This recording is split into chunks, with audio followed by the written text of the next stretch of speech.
What's up, everybody? Welcome back to the channel. It's your boy Mugen Magnificent, and we are back with another review.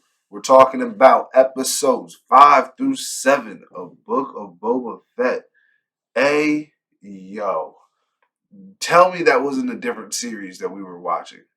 Tell me that it didn't suddenly become the Book of the Mandalorian with some Boba interspliced in until the final finale where Boba finally got some time to shine. This series, it's gonna end. It was slow build, right? It took its time to get to its crescendo, but the reality is that still it still ended up becoming a mixed bag, as I said before. I can't give the whole season a 9.5 like I can give episodes 5 and 6, right? Episode 7 had its gripes with the cyberpunk kids and the type of action they were trying to promote, but episodes 5 and 6 to me were amazing lore wise, even though they felt like they were in the wrong show, right?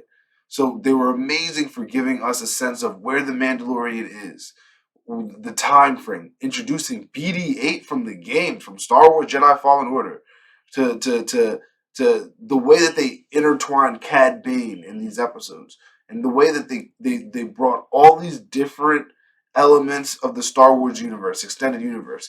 Thank you, Bryce Dallas Howard. Thank you, Jon Favreau. Thank you, Dave Filoni. Those three are fans. They're fans of Star Wars. I'll tell you that right now. There's no way that those people are not true fans of not only Star Wars, but extended universe Star Wars. And they're doing their best to introduce these characters in a way that makes sense.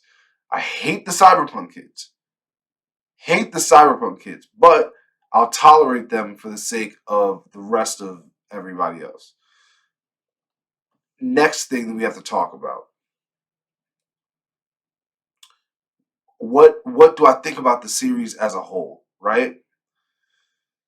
The Tusken Raiders and were carrying the first half of the season. That storyline and how he got the staff, it was really important for showing what Cad Bane didn't know about him and what allowed him to win that fight. That's all well and great, but the flashback sequences, episodes feel so disjointed from the 5 through 7. They feel like almost a completely different show, where it was like maybe it would have made more sense to just focus on the Tusken Raiders on the first 3 episodes and then progress to everything happening in the city later. I don't know. It's a directorial decision that was made. There's nothing that can really be said about it one way or the other, but I do think that it might have served the story better if they had separated the storylines and not had it intertwined the way they did. Um, Generally, for the whole series as a whole, I think I can solidly give it an 8.75, where the downsides are specifically those cyberpunk kids, man. They take away from the Star Wars element of this show. Having them in there, it doesn't add to the diversity. It literally takes away from it by adding these weird, arrogant, cyberpunk characters. They don't belong in Star Wars. It doesn't make sense. I'm not trying to harp on this point too heavily, but seriously, the aesthetic that they offer is not. It doesn't fit the Star Wars theme, in my opinion. Please, let's as fans consider not allowing this to pass. It feels like a dose of the Last Jedi in Book of Boba Fett. It feels like a dose, and that's not a sensation that anybody wants. So, on that note, just a quick video to review the rest of what's been going on.